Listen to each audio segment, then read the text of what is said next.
Hey, Who fans, welcome to the Big Blue Box podcast. My name's Gary. My name's Adam. And we're at episode 156. Yeah, we are. Have you ever thought what it's like to be wanderers in the fourth dimension? Nobody in the universe can do what we're doing. I've reversed the polarity of the neutron flow, so the TARDIS should be free of the force field now. There's no point in being grown up if you can't be childish sometimes. The trouble with time travel is, one never seems to find the time. Change, my dear, and it seems on a moment too soon. Unlimited rice pudding, etc., etc. I am the Doctor! Great men are forged in fire. It is the privilege of lesser men to light the flame. I'm the Doctor. This is Rose Tyler. She's my +1. Is that all right? That would be me. Hello. Surprise! Boom, etc. I'm the Doctor. Do everything I tell you, don't ask stupid questions, and don't wander off. How can you kidneys? I don't like the colour.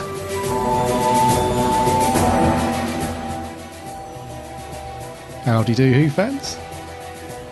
Welcome to 156. Episode 156 is here. We've made it. You've made it, yes. You look like you're transforming into me. Your beard is... Yeah. I've trimmed mine and you look like Grizzly Adams. Yeah, my beard Since I game last is saw strong. you a week ago. Yeah. Yeah. Yes. Letting it grow, are you? Yeah. A little bit. Yeah. There's a celebrity, isn't there, that you met at a convention. She said she hated beards. Who was that? That was Tegan, Janet Fielding. All right, that's it. Blimey, you've got a good memory. Yeah, that was at good old Slough, one of the 10th Planet events. Yeah, I can't remember what she said now, but she was like, "Oh, beards. You've got a beard, have you?" I was like, "Yeah, I've had one for a while." You're one of those guys with the beards. Yeah, I can't remember. I wish I could remember now. Yeah, but anyway, yeah, she wasn't impressed with the beard, so don't go meeting Janet Fielding anytime soon. Anytime soon. She'll give you a right telling off. Yeah. Oh well. Anyway, McCoy. Oh, sorry. I was going to say we haven't graced our fans with our intro. Yes, welcome. Yeah. Welcome. But you've all had a cracking week, and that you've managed to do something Doctor Who related. Yeah. You managed to do something Doctor Who wise. It's so related sounds better, doesn't it? Yes. Yeah. Hope you've grabbed a book or a DVD or a colouring book, perhaps, or a toy. Taking some cool pics. We picked up a cool bit of merch. Remember, always want to see your guys, because Adam and I love discussing merch and looking at all various. If you guys pick up new pieces of merch, remember to take pics and send it on Twitter and Facebook so we can approve, laugh, join in, whatever. Yeah. I managed to pick up a couple of books this week, actually. So I got Doctor 2nd, Doctor 7th, Doctor 8, and Doctor 9. Oh, cool. Yeah. So they're really good. I was really pleased to get them. I was just in town and I thought I'd nip into Smith's and see if they'd got them. And they had the whole lot on the shelf. So, yeah, what are we missing now? It's just the 3rd Doctor. The 10th Doctor's coming out at Christmas, isn't he? Yeah, he's got a solo one, hasn't he? Just the Christmas one. Oh, it's 5 and 6, isn't it? Yeah, they haven't done 5 and 6 yet. So 3, 5, 6, and 10 and 10 are still to do. Yeah. Okay. But yeah, I was really chuffed for them. Great little books. Obviously, they take like 5 minutes to read because there's not a lot of text in there, but they're really good fun. I'm hoping I probably won't because of the building web. I'm hoping I might just get time to do a little review of them because I'd love to just do a little video on them. They're really cool. So I was chuffed with that. They're very cute. Yeah, and I like the fact that now it's got like a little mini collection. You know what I mean? I sort of put them all together, and I like looking at them all together. So Doctors 1 to 12, but with gaps. But, yeah, that's the killer thing, isn't it? With anything to do when we start thinking about merch and various books or figures, whatever. If there's a gap, it just niggles. It just eats away. I know, like a little voice, isn't it? It's like that, I collect the complete history collection and they build up the picture. So every time you get one, it just builds up a picture along all the spines. Oh, yeah. But even those, I keep thinking, God, I really look forward to the day when those gaps are filled. Like I just sometimes stare at the shelf thinking, got sort of 56, 57, 59? No! So yeah. Yeah, I read you. I know exactly what you mean.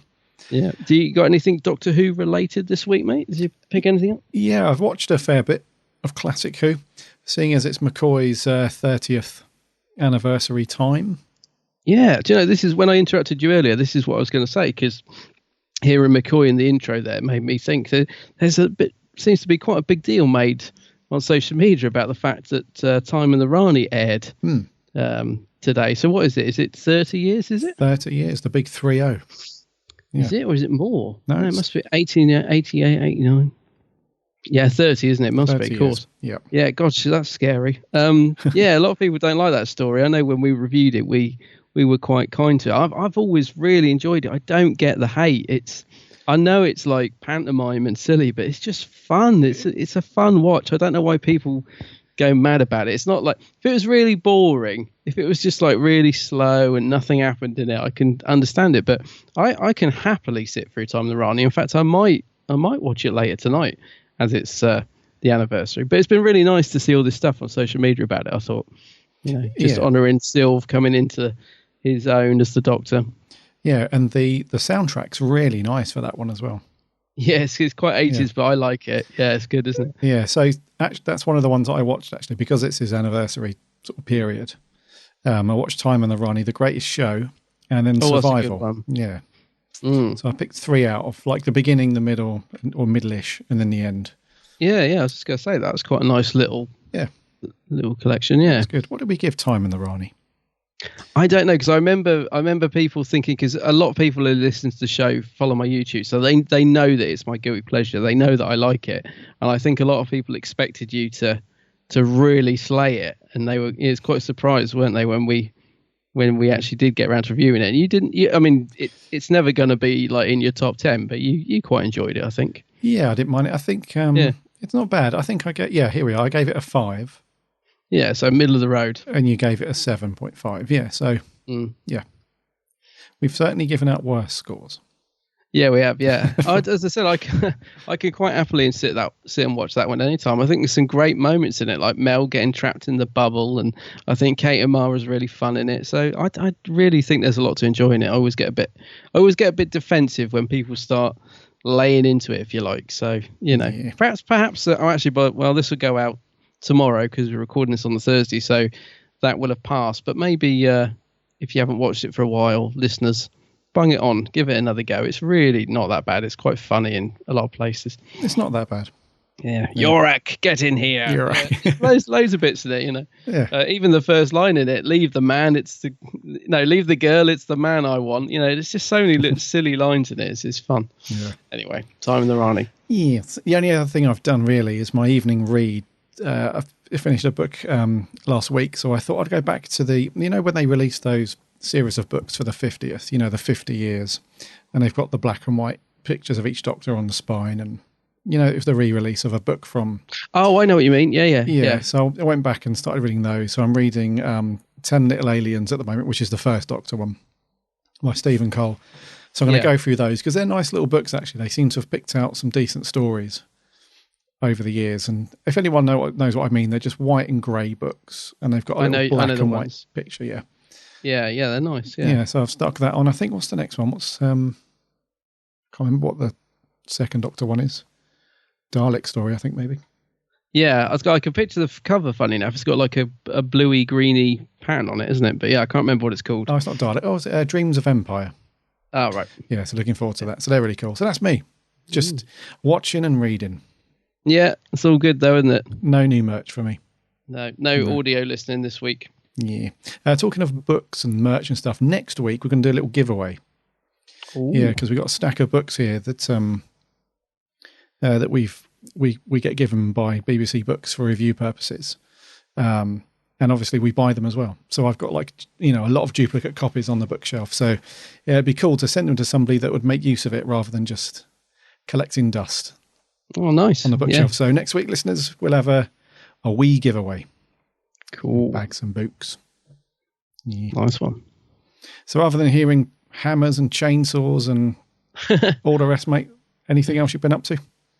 No, not really, buddy. I've nearly finished Peter Davison's biography. I had a bit of a rest from it, not because I wasn't enjoying it, just because we've had all this building stuff going on. I haven't really had a lot of time or any peace and quiet to just sit and read it. So I'm finally managed to polish off a couple of chapters of that, and I think I've only got 2 chapters left. Oh, cool. Yep. So hopefully by next week I would have finished it. I was slightly, I don't know if there's a lot of Doctor Who in the last 2 chapters, because I know you've read it. I was slightly disappointed that there wasn't more Who, because the chapter just finished off. He was sort of talking about the 5 Doctors and stuff, and it's getting really interesting. Mm-hmm. And then he just started. And that was it. It was just like 2 pages on it. I like turned over, waiting to hear the rest of the story. So they're saying about like Tom Baker not being involved and all that. Turned the page, and he started going on about a play he was in.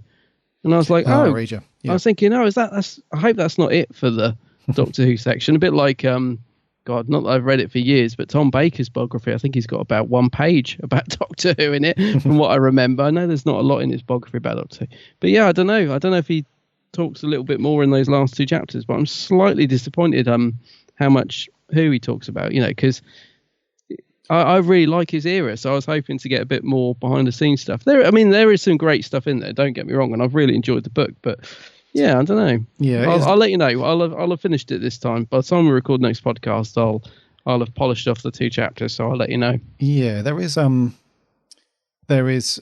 is very light on Who. It's more about his thoughts on getting acting roles, really, and growing up being an actor and all sorts of different stuff he's done. So it's very light on Who. I will agree with that. Yeah. But I have enjoyed it. Certainly enjoyed it. Yeah, I've just got to the bit where I think it's called the Wilderness Years. Oh yes, yeah. So it's obviously where all the work dried up. It did. Yeah. So that's where I'm at. But yeah, I'm looking forward to finishing that. So it's been really good to get back into it, because as I said, I do like him as the Doctor. He's quite an interesting guy, and I like All Creatures Great and Small as well, which he talks a lot about. So that's good. Yeah, but that's it, mate. It's just been reading for me. Peter Davison and Mr. Men books. That's been me. Sounds like a good week. Yeah. Now, news. We're very light on news. There ain't any. No. There's naff all. No. In the way of news. Really, we can normally, rummage around and find some little snippets, but it's so just dry at the moment. Which is not a bad thing, I suppose. It's not bad, because I remember when Series 10 was on, and we also had the build up to the announcement of the next Doctor. There was every single day there was like half a dozen articles and leaks and pictures and all sorts. It was crazy. So it's not a bad thing to have a little period of just calm. Yeah, because it'll make when some news does come, it'll make it all the more exciting, won't it? Yeah, because it is a bit of a dry spell at the minute. Yeah, indeedy. So no news, but we have got our metal friend. He's gonna drop a few items down on the floor and then bugger off with the hump. What sort of mood's he in today? Let's have a look. Merch corner. Merch corner. Merch corner. I don't know whether to be impressed or disgusted. It's a bit rubbish, but it's pretty. It's very pretty. First up, Series 10, which I know you've already got. Yeah, in 2 parts, no less. Albeit in 2 parts, but the complete box set, they normally do this, don't they, with Doctor Who? They do, For some very bizarre reason. They like to try and... They're milking that blimmin' cash cow. They do. They release it in 2 halves, and then they release the complete set. So I imagine it's for fans like yourself who just like that extra bit of coolness. Like for this one, it was very cool because the 2 front covers made a larger picture, didn't they? Yeah, they put a bit more effort into it this time around. I'll give them that, and they came with some nice postcards and stuff. So yes, I as I said in my reviews, I would always wait for the complete box set because you're going to get more for your money. But if you like throwing your money away like I do and buying everything, they were quite nice. I didn't begrudge spending the money on parts 1 and 2 because I liked the covers and I liked the postcards and I'll probably get this complete series box set as well, to be fair. But I think it's always good if you wait because it doesn't take long for the complete box set to come out after, does it? So not really. When's it actually due? Is it November or something? Let's have a look. It is due, 7th of November. Yeah. Well, that's in the US. The UK date is normally... Oh, right. Is it a week before or a week after? One of the 2. I can't remember. Yeah. So another couple of months to wait for the complete set. But in terms of features, there's a bunch of deleted scenes. There's some audio commentaries. An inside look Those are on the ones I've got. Yeah, they're just little 5-minute nuggets of behind the scenes of each story. Yeah, they're not bad. And this little documentary, Becoming the Companion, which is like a Pearl Mackie sort of documentary, as she travels from the London stage to her TV role as the companion. So that might be cool. And it just lists it as and more. So I imagine there'll be some more features, but they just haven't been announced as yet. Yeah, I mean, they're bound to announce a load more nearer the time, so we'll let you know when we know.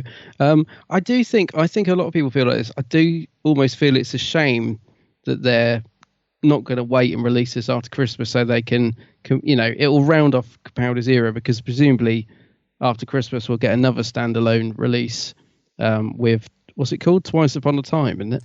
Yeah, do you think we will? Still don't like. Yeah, they'll just release it as a standalone. It's a standalone. Sorry, yeah. Yeah, so it's almost a shame because they've released parts 1 and 2, so you can already get the complete series if you want to buy them. It's almost a shame they haven't waited a little bit longer to release the complete box set and include the Christmas special. I think because today for me, I'd like to have it. I think normally they include the Christmas special, don't they? I think the last complete sets have. Yes. So yeah, presumably you'll buy this, then you'll have to buy the Christmas special. Yeah, well, that's not a bad thing, because from the BBC's point of view, it's a bit more money in the bank. Yeah, exactly. Yeah. If it's any good, I mean, I would imagine that it will be very popular because it's the first Jodie Whittaker story, and it's Peter Capaldi's goodbye. It's a big thing, so I imagine it will sell very well on its own. Maybe that's the thought behind it. Probably, yeah. Yeah. So Series 10. The complete set is on its way November. Yes, nice to see. Okay, talking of getting towards Christmas and all that sort of stuff, there's some new Doctor Who calendars already out for order. Are these up for pre-order, or are these actually out? Let's have a look on Amazon. So I've got to say, they've got quite lazy with they do a little pocket calendar, don't they, every year? Yeah. And they used to sort of do a different cover for each one. I think for the last 4 or 5 years, they've done exactly the same cover, which is just the TARDIS. It's just literally the TARDIS. They obviously have just run out of ideas. So I think these are coming out in September, actually. So first of all, we've got like the classic edition, which is like the official 2018 calendar, which is like...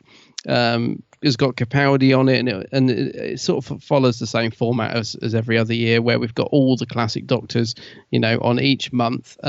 Covers okay. I don't know. It might look better. The actual thing might look better, but it's kind of Capaldi surrounded by hexagons, and they've each got the Doctor sort of planted behind him. All the Doctors got the War Doctor on there, which is nice to see. The actual months themselves look quite nice, don't they? So you've got they've done some nice artwork. It looks like they've taken photographs and then jazzed them up with a bit of colouring and stuff. Zhuzhed them up. Yep. Yeah, they zhuzhed them up. So that looks quite nice. I mean, I don't know about you, mate. It looks nice, but it doesn't make me think, I must get that the minute it comes out. I'll probably put it on my Christmas list, and if I don't get it crumpled up in my stocking, I'll probably just get it in the sale in the new year. It's nice, but it's not anything special. I wouldn't say. I don't know. Might look better in the flesh, but yeah, it's not like I'm not immediately pressing the pre-order button. Let's put it that way. Yeah, I think they have got quite lazy, like you say, with these calendars, because there's another one as well, and it's the official, just the standard Doctor Who one, which is all about Capaldi, which is out at the minute as well. Both of these are priced at £10, by the way.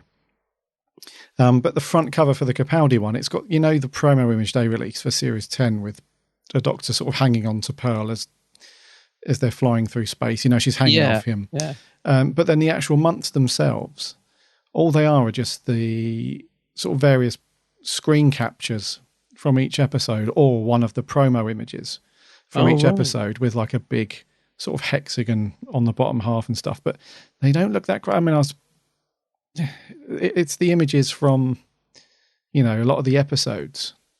I've just found it. Yeah, I was just trying to find the link to the calendar so I can see it. Yeah, I see what you mean, because I like that. I like the picture of them hanging out the TARDIS. That's quite cool.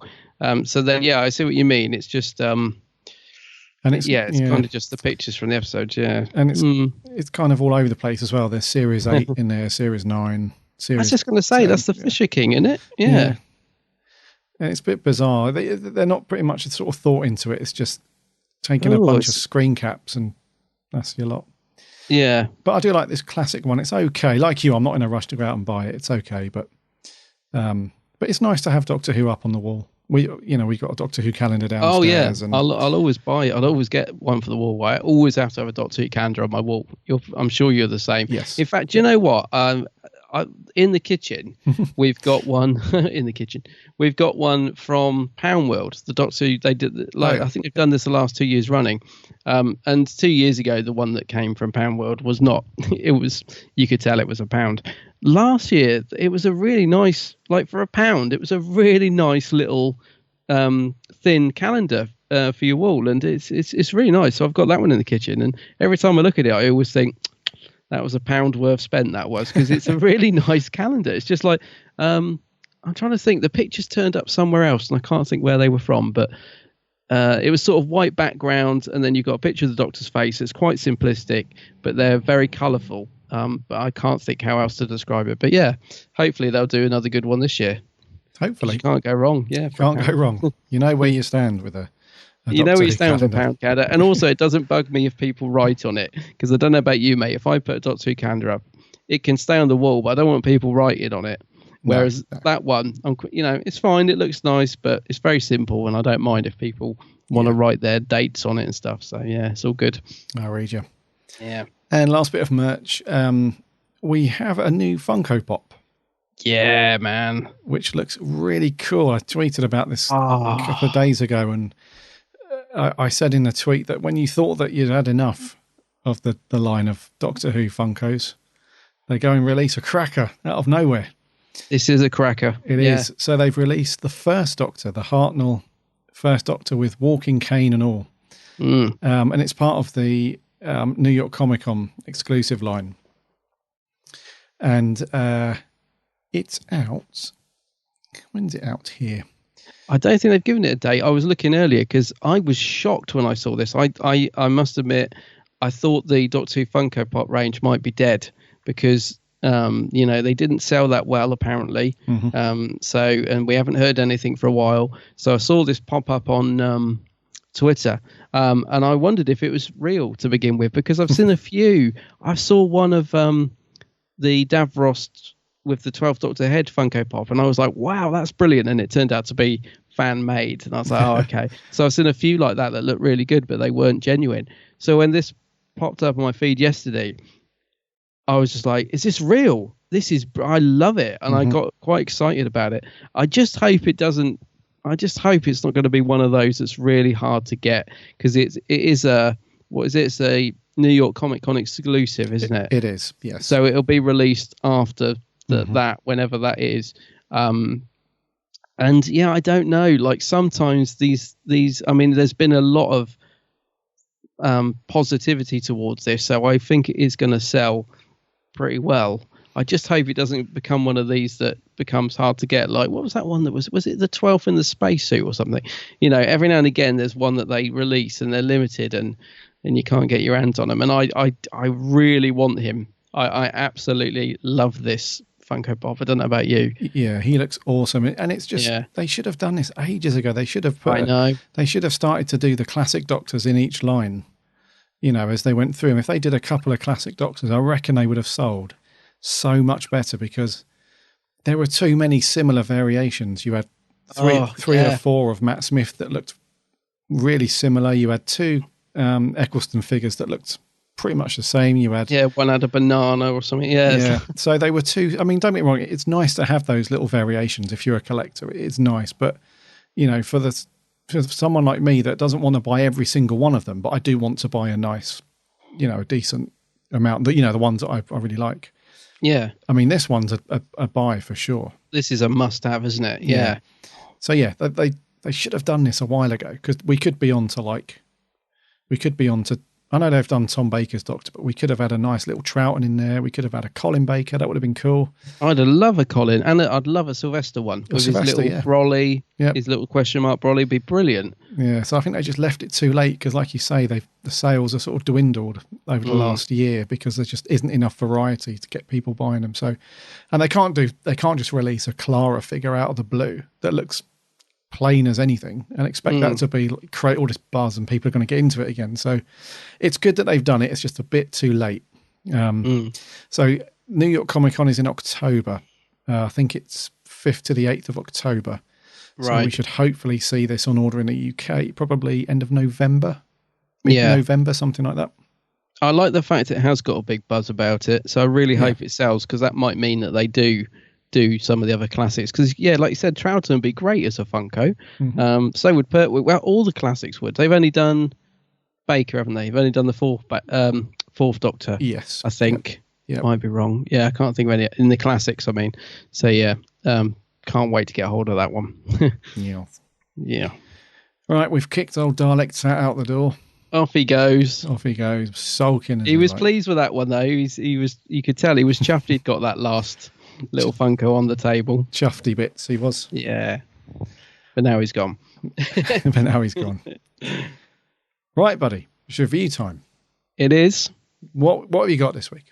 So, we have so far reviewed every Capaldi story now together, but there was one little oddity that for whatever reason we didn't get round to reviewing together. So here it is, this completes our Capaldi lot, and it is The Caretaker. You okay? Yeah, of course I'm okay. Why wouldn't I be okay? I don't know, every time I see you it's like you're What? in a rush, in a state. How's you? Sorry I'm late. Who are you having dinner with? I can't keep doing this. I can't do it. The next few days are all about you. I promise. I'm the new caretaker, John Smith. Welcome to Colville, Mr. Smith. Thanks. Problem. Solution. Destroy.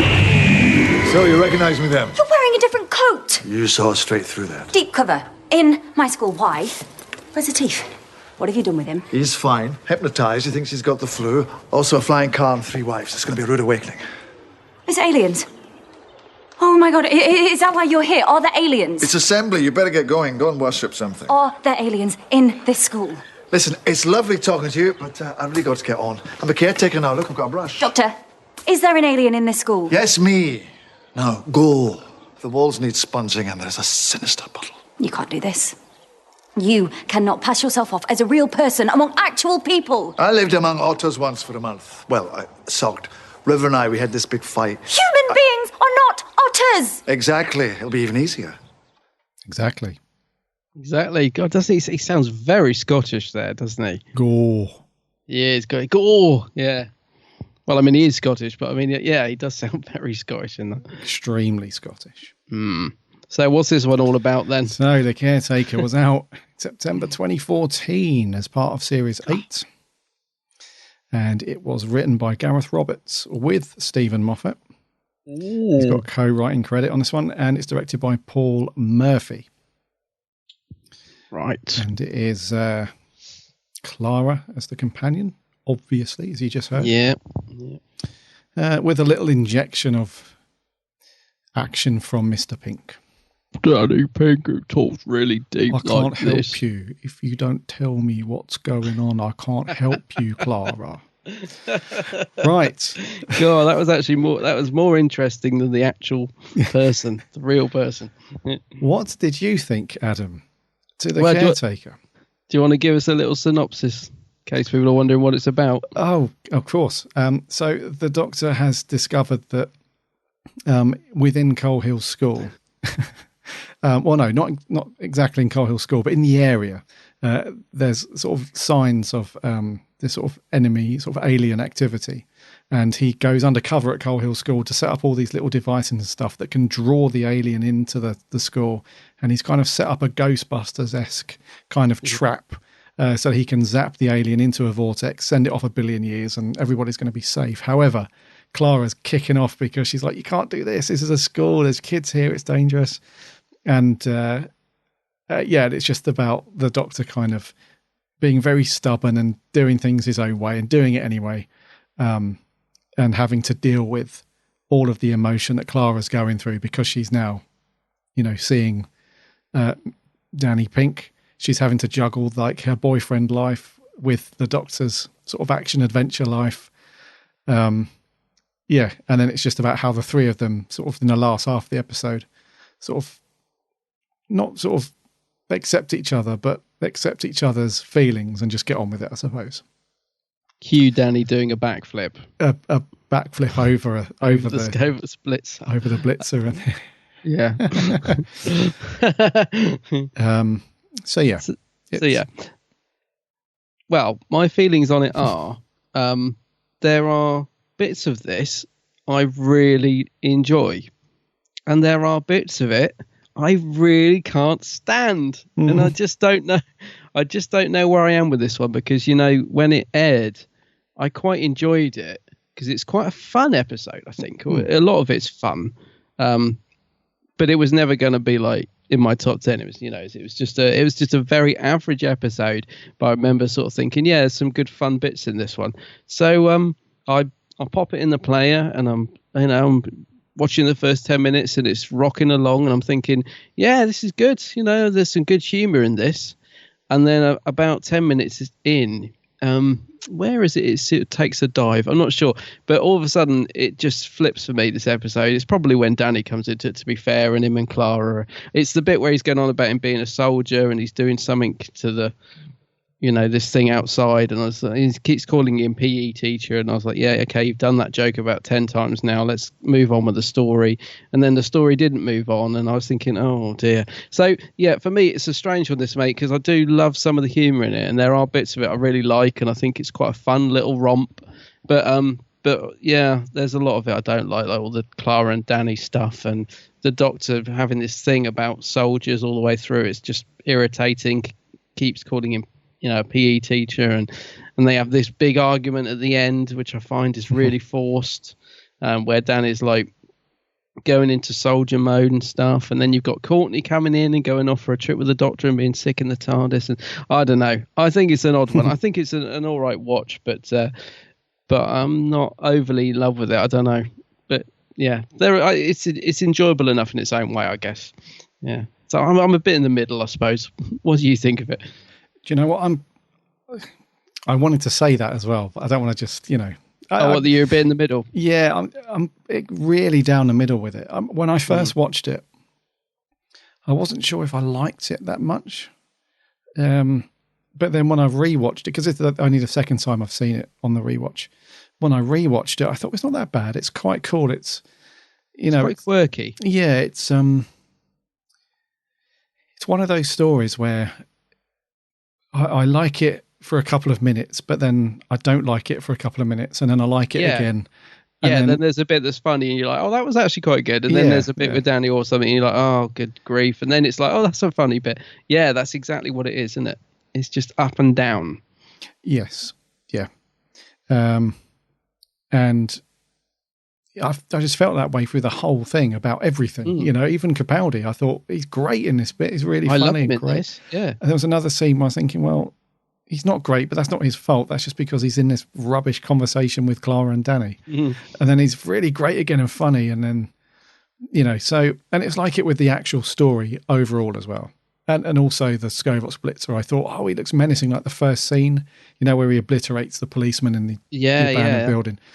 You just see him in the distance sort of moving slowly away, and you think, wow, that looks really cool. Yeah. And then there's another scene where they've tried to do this, because it's a big prop and it can't move very well. They've tried to do this kind of almost stop motion-y thing where it's like belting down the corridor of the school. Yeah. But it's not done that great, and you think, oh, God, that looks terrible.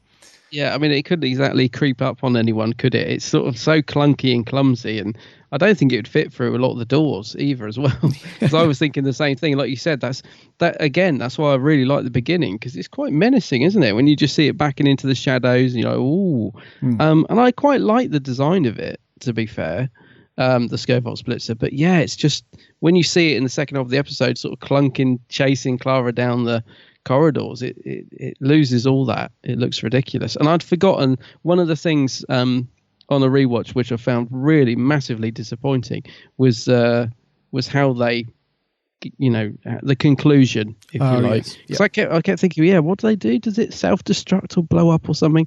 It just switches itself off or something, doesn't it? It's such a boring conclusion to the episode. It really lets it down. It's almost as if the Scovox is just thrown in there to give it a bit of excitement, if you like, because there is a lot of this episode, particularly the middle bit, that's just all about the Doctor and Danny and Clara and her trying to get the Doctor to like Danny, and he thinks that she's actually seeing the guy with the bow tie, and you know what I mean. And then the Scobox comes in and does a little bit, and it's like, I don't know, it almost feels a bit thrown in there just to give it an alien, if you like.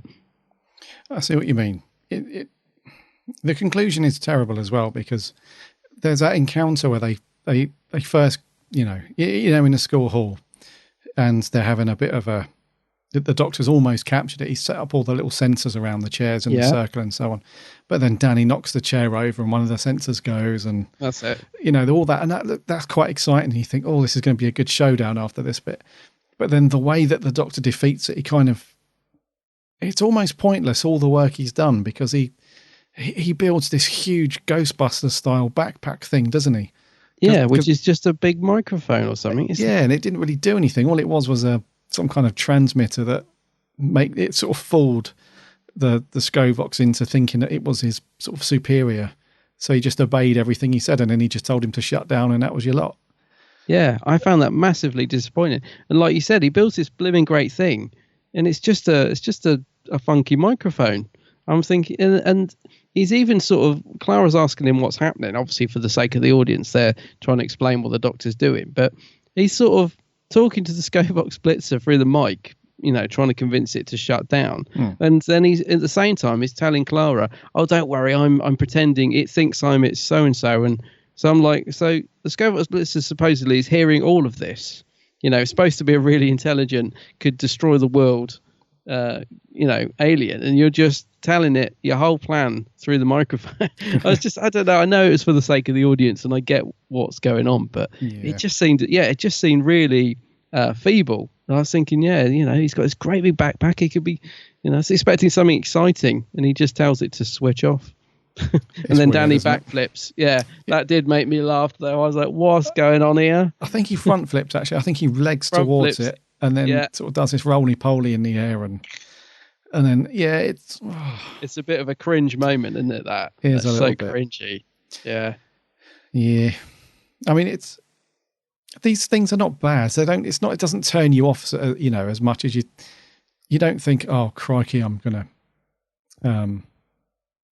you know, I'm going to turn this off now immediately. This has really, you know, burnt the bacon. It's just a case of, this could have been a little bit better, you know.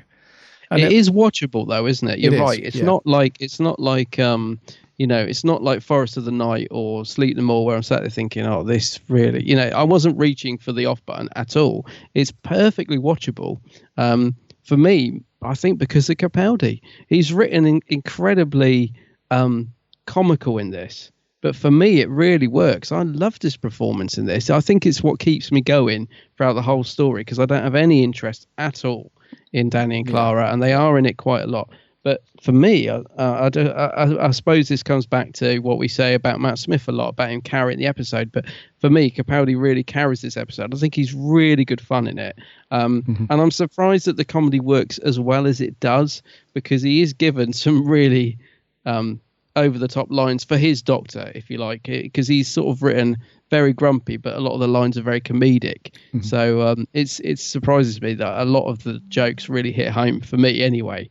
I like all the stuff with Courtney, for example, where he's just like, what does she call herself? I'm a something influence. A disruptive influence. Disruptive, yeah. And he's like, you really called that? And I found the scenes between those two actually quite endearing and quite funny, like with him with his big humans keep out sign, and you know. Yeah. So for me, Capaldi's fantastic in the story, and he makes it really watchable.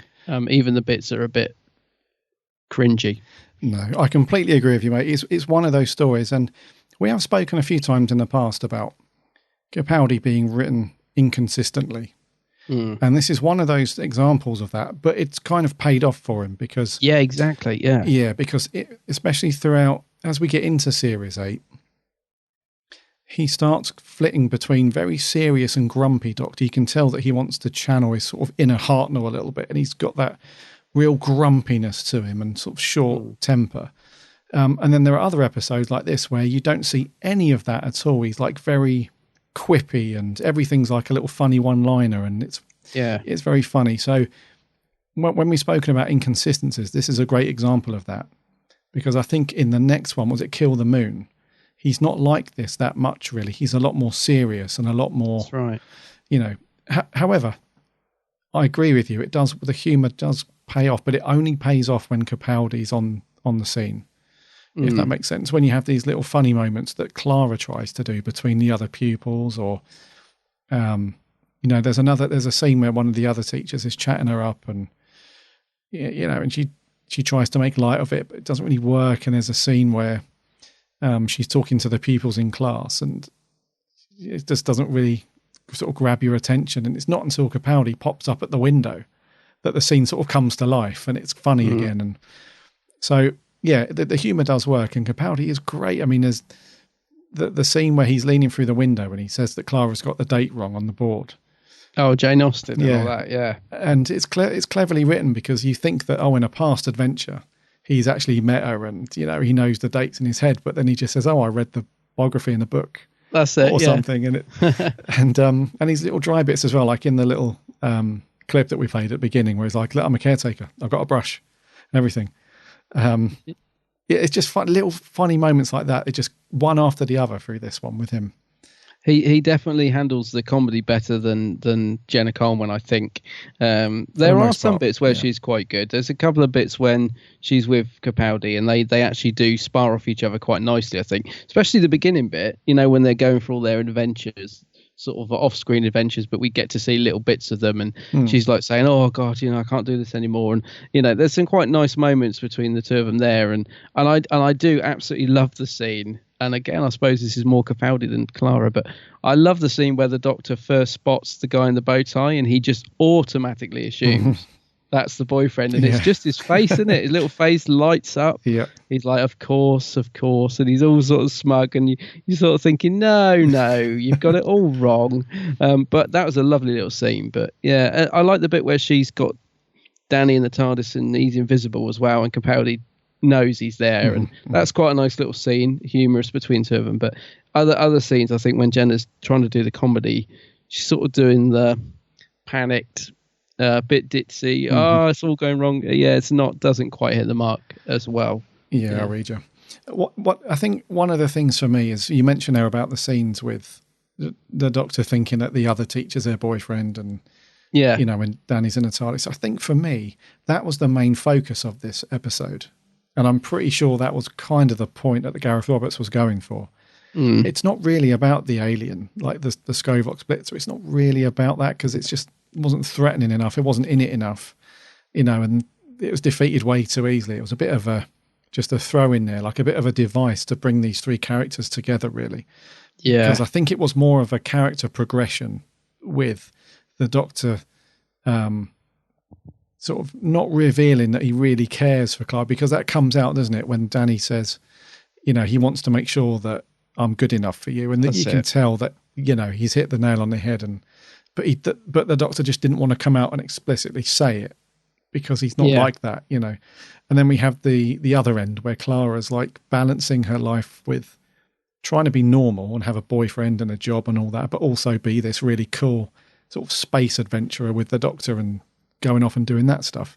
And it's about how the three of them sort of come together and deal with that, because the Doctor really doesn't like Danny, does he?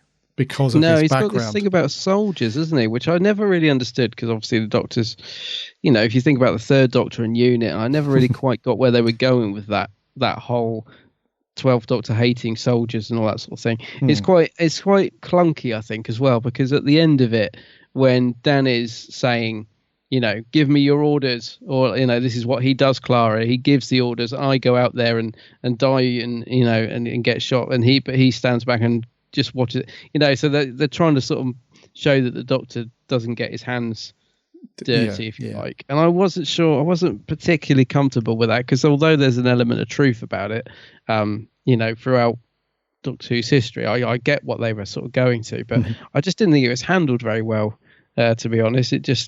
It didn't do anything at all for me, that scene. In fact, I was just sort of wanted the Doctor to just grab Danny and throw him out the TARDIS, But yeah, it's a great scene though, because Capaldi really goes for it. I mean, we've said that he's very comical in this episode. His humour comes through a lot, but there is that scene where Danny's really getting under his skin, Yeah. And, you know, he's really shouting at him to shut up and get out of his TARDIS and all that. So that's a nice little sort of change of direction in the episode, where the Doctor's been so light-hearted and funny and, you know, sort of carefree, because Clara's kicking his bum all the time about, you can't do this in the school, you know, the kids and all the rest of it. And he's just like, I'll be fine. But then it's just these little things that Danny's saying to him. And it's almost like, when I first watched it, I thought, is this correct? You know, has Danny got what the Doctor's about already? Because he's hardly spent any time with him. And he doesn't know him at all. You know, he's just really shocked when he finds out the Doctor's an alien and Clara's been travelling with him, all the rest of it.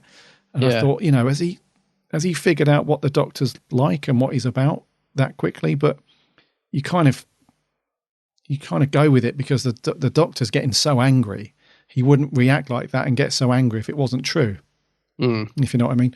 Yeah. So that's a really cool change of pace for the episode. It kind of slows down a bit, and then we see Capaldi really, really getting angry and raging, and then it sort of calms off, and then we're off into Kill the Moon. Yeah, I know what you mean. It's true. Yeah, I suppose it's a good change of pace. I don't know. I did think Capaldi was good in that scene. I suppose I'm just thinking more about, you know, like when Danny bursts in and ruins the whole setup with the Scoville Splitzer, and then that's when he realizes that Clara's been lying to him, and it sort of, that does slow the pace down. But it's quite nice because we get that great reveal of the TARDIS on the stage and all that, and then obviously Clara's got to come clean and, you know, explain Danny, but then there's a weird bit where the Doctor says, "You've explained him to me," or something. Now, what's he say? "You've explained him to me, but you haven't explained him to me." I can't remember. I know, you know the bit. Yeah, like the Doctor's sort of almost saying that he you know, Clara owes him an explanation. I thought, this is all a bit weird. I don't know. But I suppose it, you know, taking it in the context of Series 8, it was sort of the next progression of, you know, of the story. So, yeah. Yeah. But overall, I think story-wise and episode-wise, it's a fun enough watch. It's like I said, it certainly doesn't make you think at any point I need to turn it off. It's just little bits that you think, nah, that could be a bit better. And I think the one thing that really kills it for me, not the whole episode, but just at several points, and this is a real common view, so I'm not, you know, I'm not just bashing these people, but the way that the Moff handles the interactions between Clara and Danny, especially Danny, is dreadful. Yeah, it's like I get the feeling I know which scenes the Moff wrote. Yes. So for me, the first scene that just done my head in was when Clara tries to laugh the whole thing off that they're just doing a play, you know, after the Scovox has been.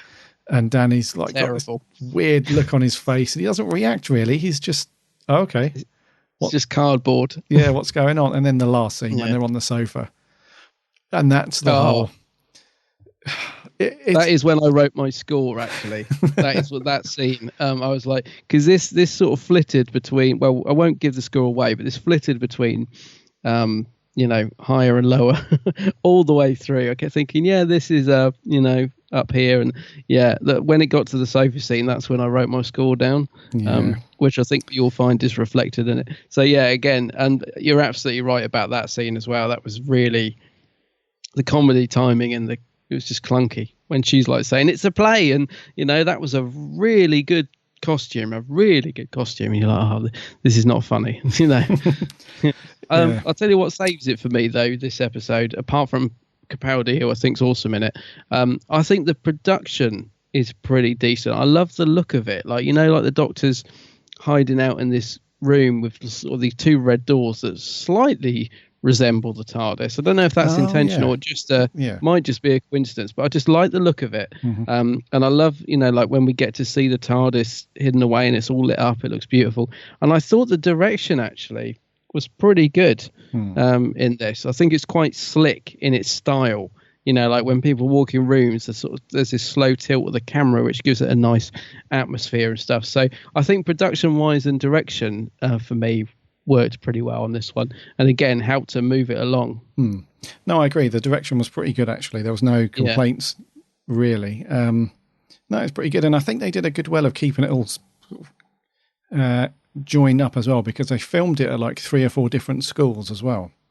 Oh, did they? Yeah, so it's not like the good old days where Remembrance of the Daleks, where they turned up at one school, and then they filmed it all there and then went on holiday.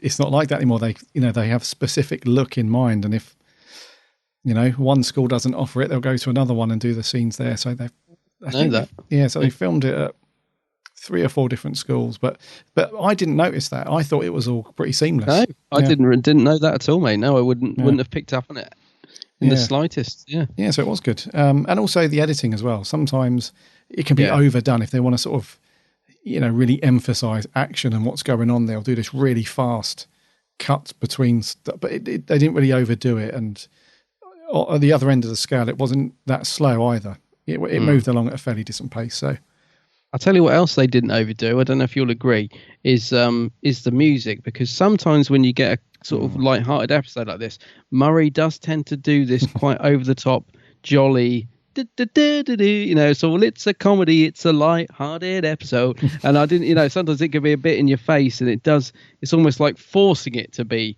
fun. Yes. And I didn't notice his music doing that as much in this. I thought it was quite still fun, but it wasn't too overbearing like sometimes the more light-hearted episodes are. I don't know if you know what I mean, but sometimes the music just almost is screaming out at you you must smile, this is a fun scene, and you're like but I thought his music was quite good in this.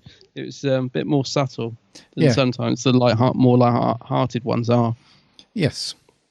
No, I thought that. Yeah. And we didn't get the whole run-in I Am the Doctor theme that they sometimes default back to when there's alien or monster turns up, they have to run away, cue the music.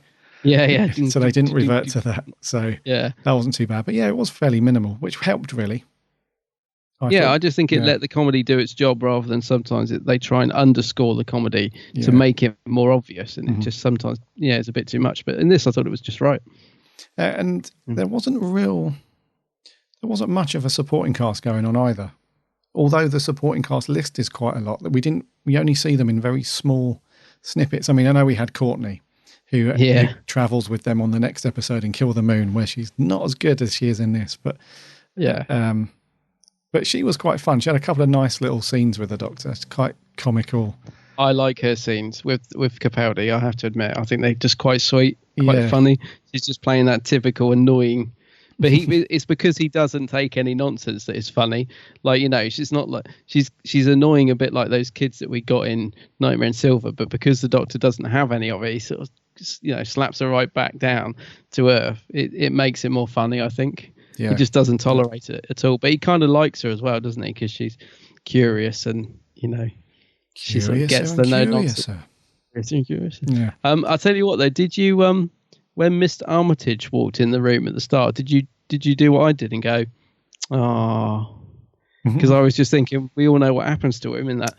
Well, if you count that dreadful spin-off as canon, I kept thinking he reaches such a nasty end, and as soon as he walked in, I was like, oh no, you're going to get splattered all over the floor in a couple of years, Mr. Armitage. I know. In a really pointless death.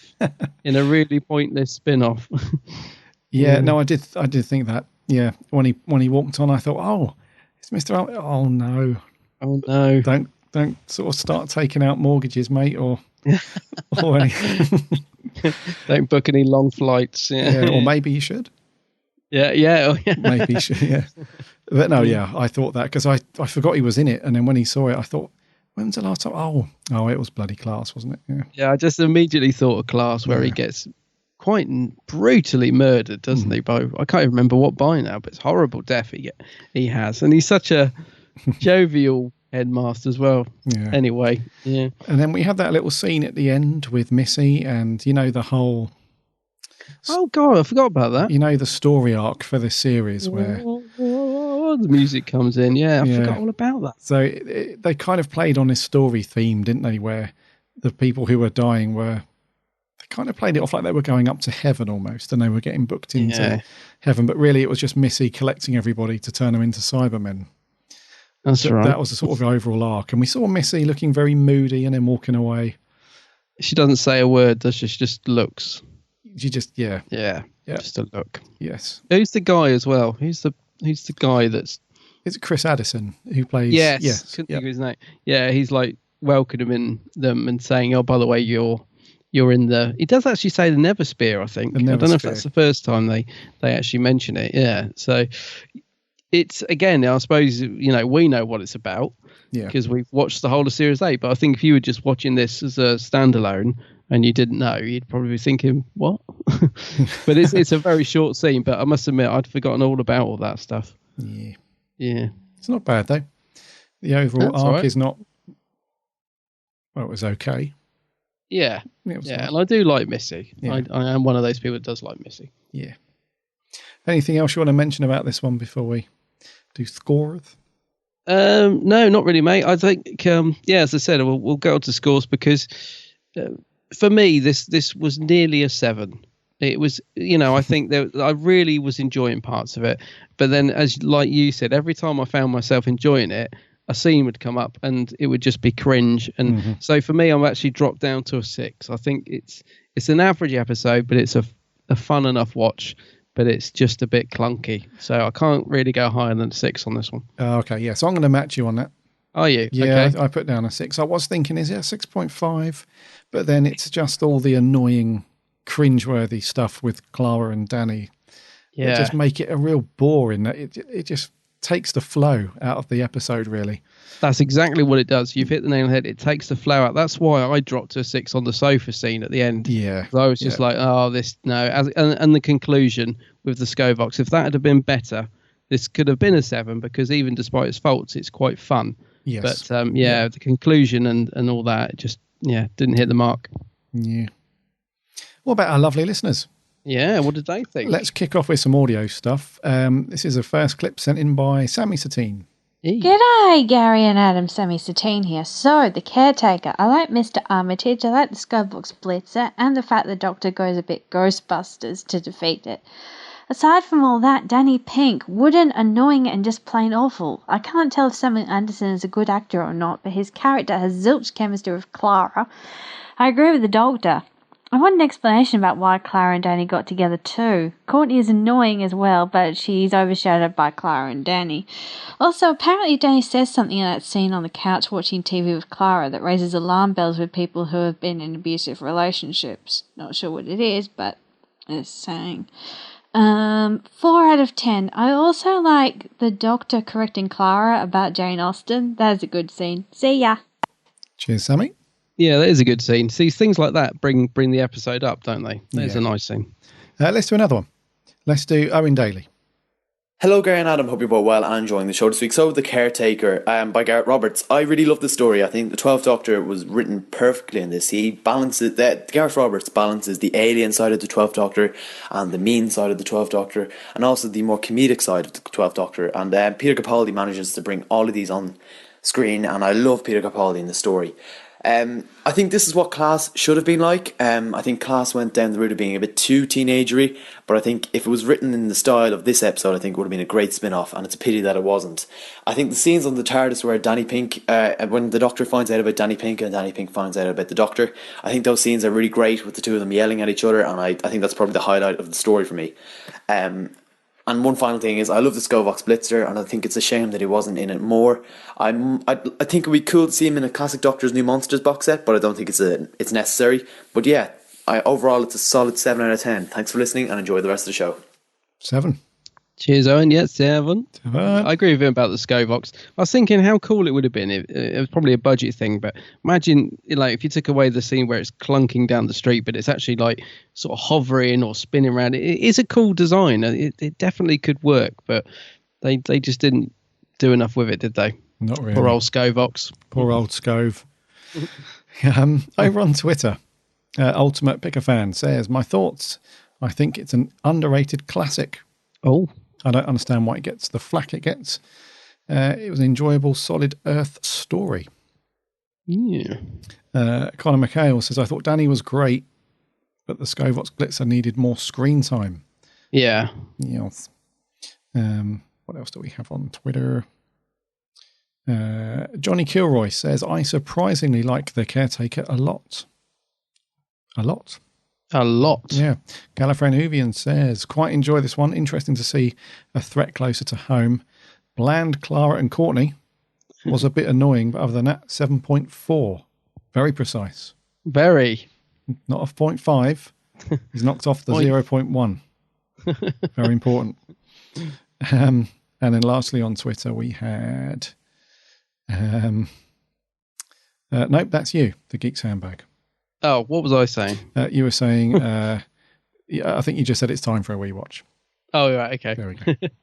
So, yeah, the Geek's Handbag said, that stupid presenter Gary... I would never. Right, let's do another audio clip. Let's do Martin Arnold. Hello, so you've come about the caretaker job, which we advertised in 1988 and you've now taken up 20 years later. Good for you. I like this episode. It's decent. It's not great. It's not going to be, one of the legends of Gallifrey, but I'd give it a 7 out of 10. It's a nice little character piece. We get to see Capaldi, running around the school being mysterious. His interactions with Courtney are quite entertaining. Danny never really went anywhere as a character, but their relationship, the Doctor and him, did show some promise, and it's fun to see Clara tearing her hair out, trying to figure out whether the school is going to get destroyed by some kind of invasion of horribleness from beyond time and space. Unfortunately, that invasion turned out to be a reject from Robot Wars. I always thought the Skybox bits looked very underwhelming, but hey ho, I enjoy it. It's a fun episode. It's a 7 out of 10 from me. Would watch again. Thanks very much. Another 7. Yeah, I'm never going to look at the Skybox again now he's mentioned Robot Wars. It's absolutely spot on. It does, yeah. Yeah. Right, over on Facebook, Joe Sweeney says, Caretaker was good with some elements. I like the story behind the Doctor going undercover as the Caretaker.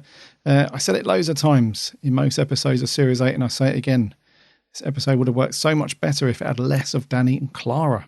Yeah. They were just boring to watch and not worth the screen time.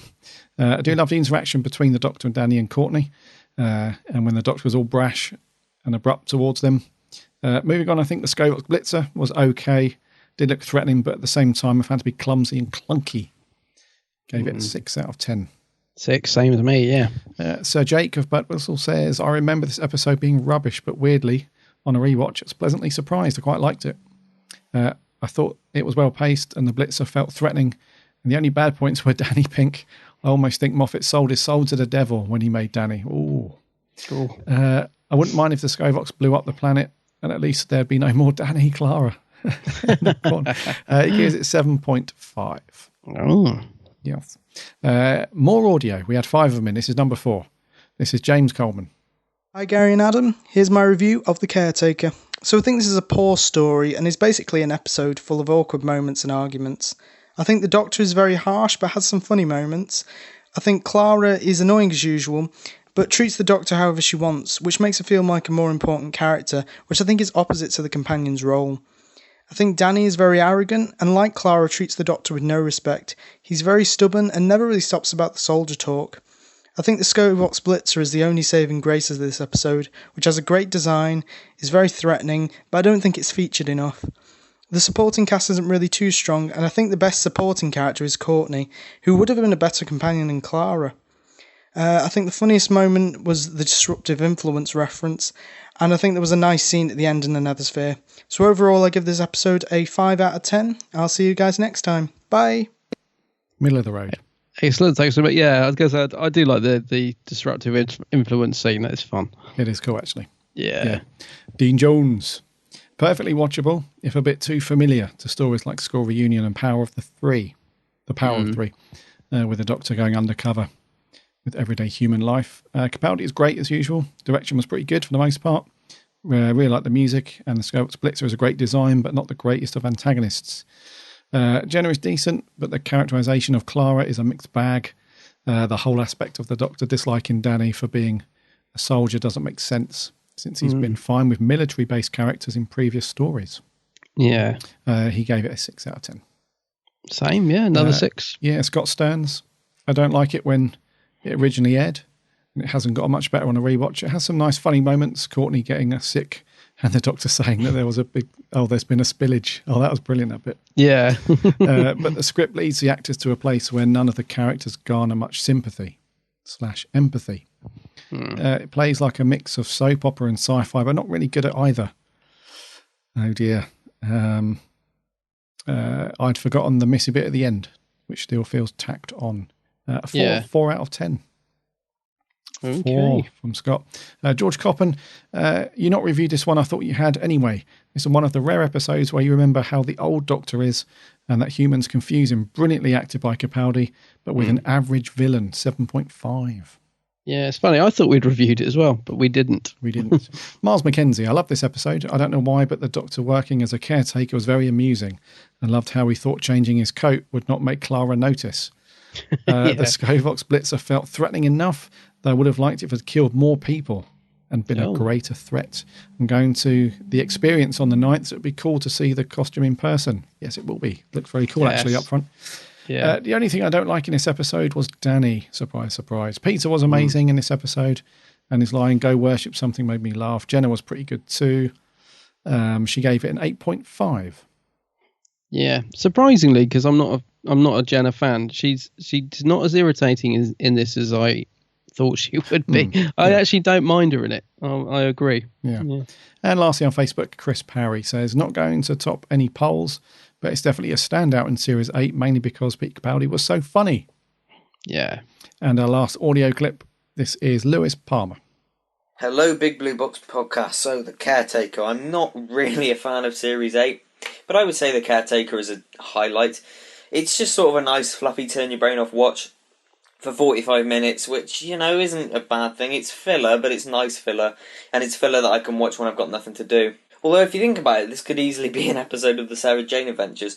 Just swap the Doctor out for Sarah Jane and Clara out for one of the kids and have her go undercover at their school, and it'd be a nice 2-part episode of the Sarah Jane Adventures.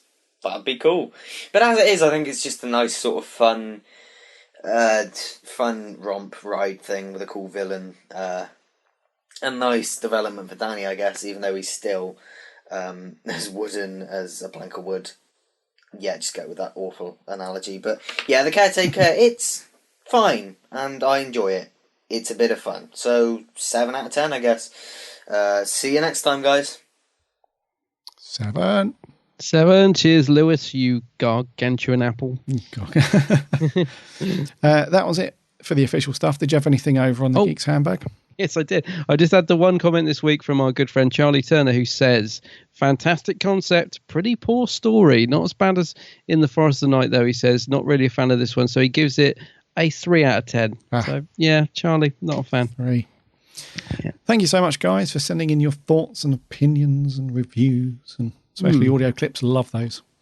Next week, it's classic. Yeah, back to classic. What we got next week, buddy? Back to classic. Fourth Doctor one. I got quite excited. I always get quite excited when I see it's the Fourth Doctor, but then I'm not sure about this one. We'll see. I haven't watched it for a while. The Horns of Nimon. Nimon. You say Nimon. I say Nimon. Nimon. I've no idea what the correct pronunciation is. Someone will tell us. Someone will tell us next week. Yeah. Horns of Nimon or Nimon. I think it's Nimon. Anyway, yeah next week. Yeah. 4-parter. Yes. Yeah, so get your classic DVDs out for this one. We're going to be looking for your thoughts and opinions on the Horns of Nimon. And I think we're going to do there for 156. Okie dokie.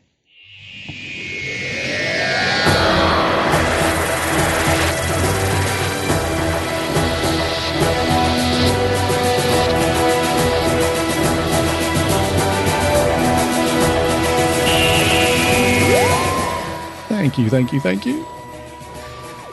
Fairly short show this week. Yeah, rattled through it. You won't have to listen to it in 18 parts. Like you normally have to. Like the Trial of the Time Lord. Yeah. Oh, God. Adam and I have a discussion around Trial of the Time Lord about how the hell we're going to bloody do it. Yeah, funny enough, someone asked me the other week as well. I think it was Ben Lett or someone, I can't remember now. Said, when are you going to review it? And I said, we talk about it all the time because we don't know how to do it. I think we've got a plan in place. We'll have to see how that's going to work out, but yeah, that'd be interesting. We have to do that one. Well, anyways, thank you so much for sticking with us. 156. And thank you very much for taking the time to watch The Caretaker, or rewatch, or dig out the memories of that episode from the abyss in your mind and sending us your thoughts. It's all good. Next week, classic week, The Horns of Nimon. So get that watched. Send in your thoughts for that. In the meantime, head over to the website www.bigblueboxpodcast.co.uk. You can listen to all of the previous shows on there, and you can link off to all of the normal social stuffs and give us a like and a follow. And there's also links on there to subscribe on the podcast networks so that you never miss a show. Obviously, the main one being iTunes. There's a big button on there for that. And if you are an iTunes listener, a review would be amazing, because that really helps us. We had a lovely review in the last couple of weeks from our previous winner, Elliot Beasley. Yeah, thanks, Elliot. And all your reviews, actually, all of your reviews that you guys have given us are so nice. It really means a lot. But if you've not given us a review yet, jump on there. That would be much appreciated. Remember to check out Adam's channel, The Geek's Handbag. Yay! Yeah. Got loads of videos out now, haven't I? This month. Yeah, should be a new one out today if you listen to this on launch day. Yeah, there will be, yeah. Yes. Give Adam's channel a like and a subscribe on YouTube and Facebook and all that. You'll not be disappointed. No, you won't. Loads of cool stuff on there. Yeah, looking forward to one that's out today. I think it's... What's out today? The Titans. I'm doing a little review of those SDCC Titans, Yeah, cool.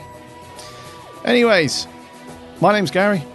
My name's Adam. And remember... Lotte!